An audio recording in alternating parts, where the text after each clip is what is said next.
Hey YouTube, Adam here. What we have here on the table today is my home theater PC. This is the same one that's been on my channel before. I put it together a couple of years ago with really only a couple of changes. The biggest one being that I got rid of the GTX 9800 that was in here. I used that specifically because I had a dongle that would go to component, but I don't have that ancient TV anymore, so I just have normal HDMI. So I use where is it? I use this GTX 610 now, just because I like having the NVIDIA tools.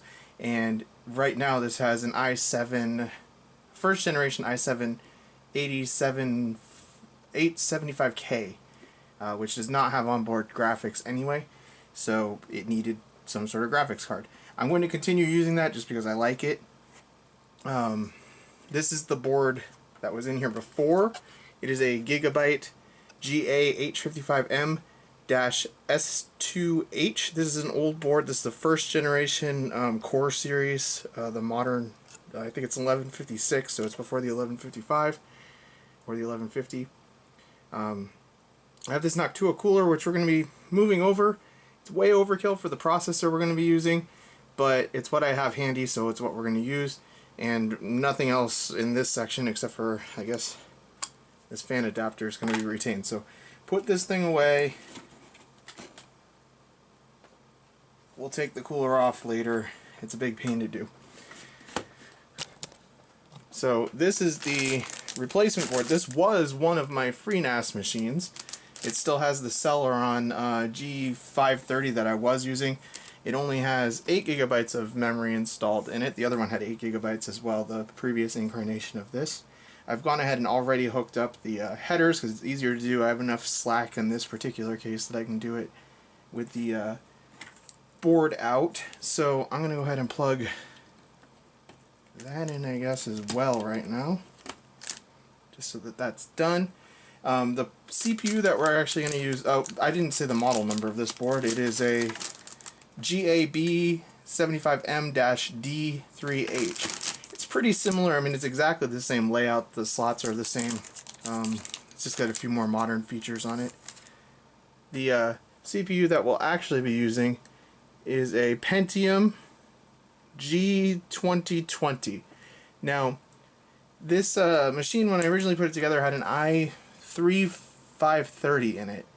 And my research on CPU World suggests that this processor performs essentially identically, but it consumes a lot less power, and therefore heat and stuff too. And the stuff that gets done with this machine are basically watching YouTube, iTunes, and stuff from my Plex server.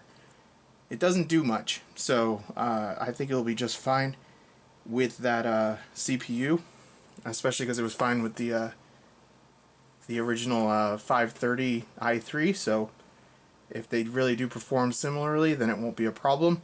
I love this Silverstone case. It's been 2 years now of me using it. It's held up extremely well. I can't find the optical drive bracket. I'm looking for that right now because I actually would like to put a Blu-ray drive in here. I hardly ever need it, but once in a while somebody brings a movie over and it would be nice to have an optical drive in here. So I'm going to go ahead and get the old CPU cooler off of this and transfer that over. This is a nice CPU cooler because it's low profile, but the mounting is a lot less convenient than on a lot of other Noctua coolers that I've used. It's a little bit inconvenient, especially because there's no cutout in this case. If you were with a different case, I guess it wouldn't be such a problem. But alright, so the CPU and the cooler went fine transferring over. So I already found the I/O shield. I'm going to swap that over. This does take, instead of 4-pin, an 8-pin CPU. I'm sure it would run with just 4 pins, but the power supply has that anyway. So I'm going to go ahead and flip this thing around here. And it's kind of a mess in this case because I really should have a modular power supply for this, but I don't. So it's a little cramped in here, but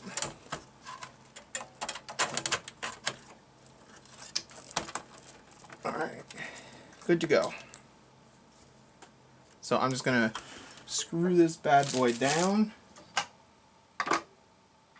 and then we'll get to putting in the cards and plugging it into the TV and making sure it works. Now I'm not going to bother reinstalling Windows. I've actually been being kind of lazy lately when I move motherboards, and Windows 10 does not really throw much of a fit.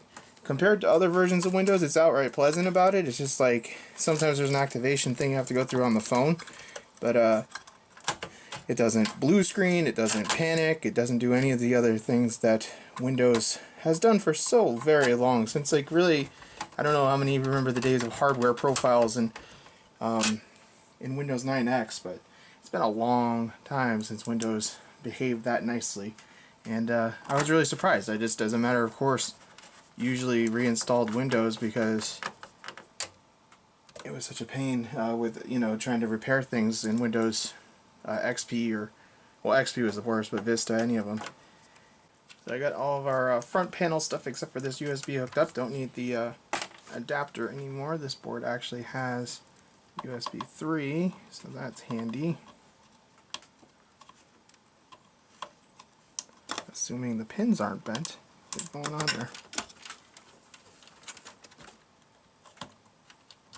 There, just really stiff. I don't know if I ever used that back when this was hooked up to the as the FreeNAS machine. Yeah, so the storage is still just Windows on this Samsung. This is an 830 series 128GB SSD. It's still using the same one from back in years ago. All it does is start up Windows, and everything else is streamed from the network, so it's got a pretty easy life, really. Try to figure out how to route stuff without having issues.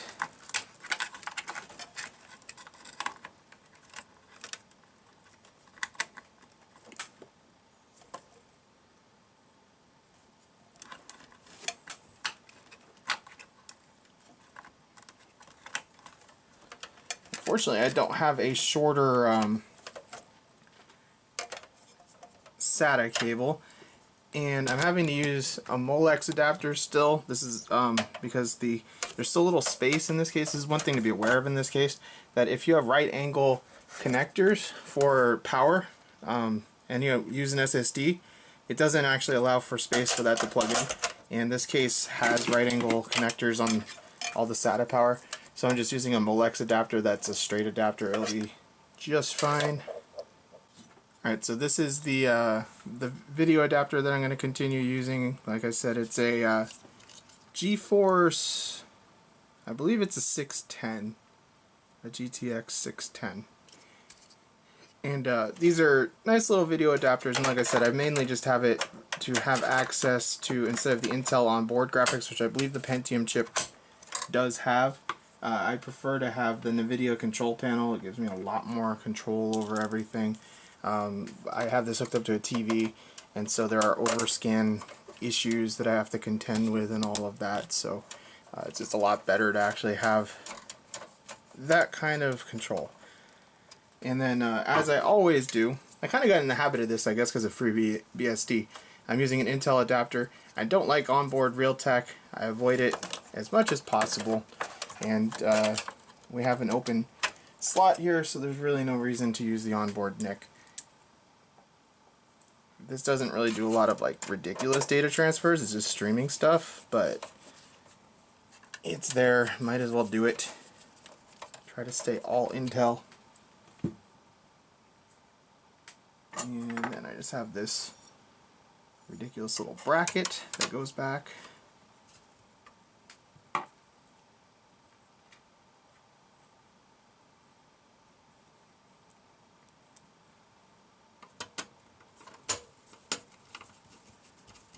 Alright, so I'm just going to button this thing up and go plug it into the TV, and I'll meet you over there. Alright, so I went through all the horror of getting everything, all the wires dug out and hooked up again. It's always harder than it should be. And we're going to go ahead and boot up here. I believe everything is set up correctly. Hopefully it will find the correct audio, the correct video source in a minute here. Didn't used to do this.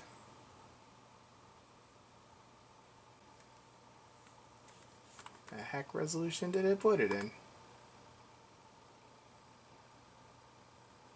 Yeah, this is like what I would have on my normal desktop. Yeah, keep changes. Oh my god, that's loud. So it looks like all my keyboard, my wireless, I have a Logitech K400R that I use as my keyboard for this. There's a nicer version I'd kind of like to get, but I don't have it, so just sucking it up and dealing with this. I am hoping we have our NVIDIA control panel working. It might need to actually download updates before it will work, because we have some pretty serious overscan issues going on here, which TVs, a lot of them do that. I have one that doesn't, but a lot of them do. So I'm just going to let it download updates, and hopefully we'll have our video stuff done. But while we're waiting for that, let's check here about. So there's our Pentium processor, G2020 at 2.9 gigahertz, 8 gigabytes of memory. It looks like we're going to have to deal with the activation stuff, but I'll do that off screen.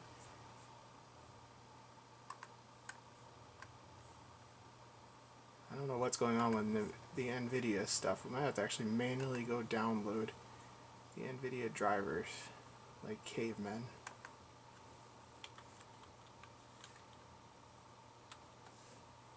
You would think it would just have the latest game ready, whatever the hell drivers they call it, product series, oh god, product series 900, I guess. It's a, no, it's not that. It's like it's a 610, that's what it is.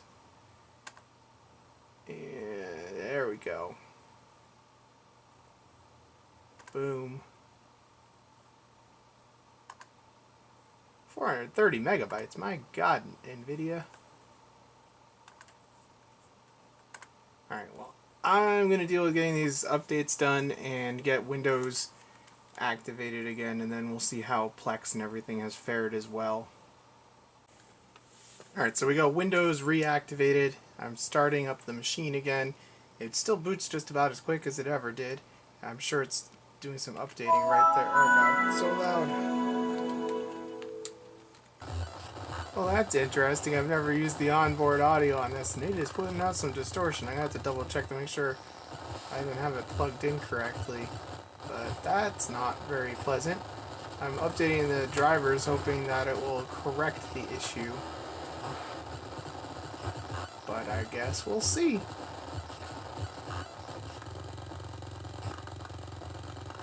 I've never used the onboard audio for this. This board was always in a FreeNAS server when it was in use, so don't know. Yeah, I would like to restart my computer right now. Hopefully when you come back you sound a little nicer.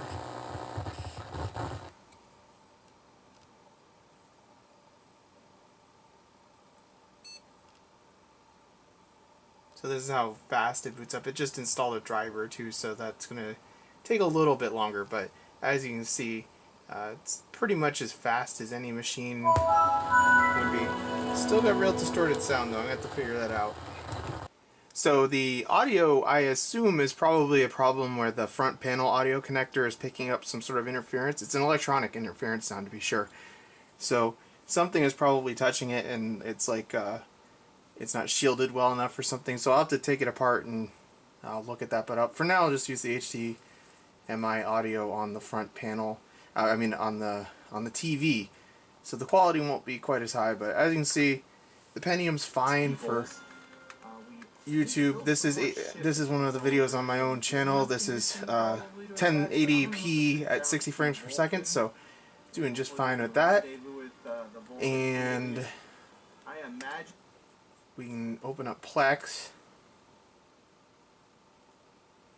Hopefully Plex will cooperate. I don't know if Plex is going to realize this is a different machine or not. And we can just pull up what's a good, this is high quality video here.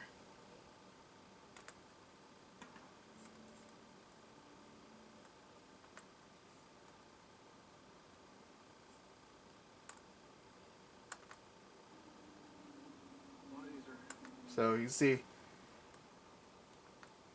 we can scrub through just fine. I miss clicking a lot, but video is working just fine with HD audio, all that stuff. HD video. So I am pretty happy with that. This should use, I think the TDP on the processor that was in here was 95 watts. This is only 45 watts, I think. So it's a big energy savings. It should run a lot cooler. The fan should basically, especially with the size of the Noctua cooler there, should never really need to be used. So this will be a nice upgrade of sorts to my home theater system here. And I want to thank you all for watching. I do have a couple of ThinkPads that are on the way. I have memory for some old, I have EDO and SD RAM on the way for some old machines that I'm going to work on, including a Pentium Pro machine. I have plans to do some benchmarking and all that sort of stuff on my Pentium 1, my 233 MMX, and the Pentium 2 machine that I put together. And I'm going to do some gameplay on the Pentium 2 machine. I think I'm going to be playing, that'll probably be on my main channel, but play some old games on do a let's play for probably Star Trek Voyager Elite Force, because I liked that game. I think it's a Pentium 2 recommended game, so I know it doesn't run in modern Windows, right? So anyway, thanks a lot for watching. I really do appreciate it, and I hope you found some of this at least sort of interesting. I like to keep you updated what I'm doing with my computers and stuff. So I will see you in the future. Thanks again.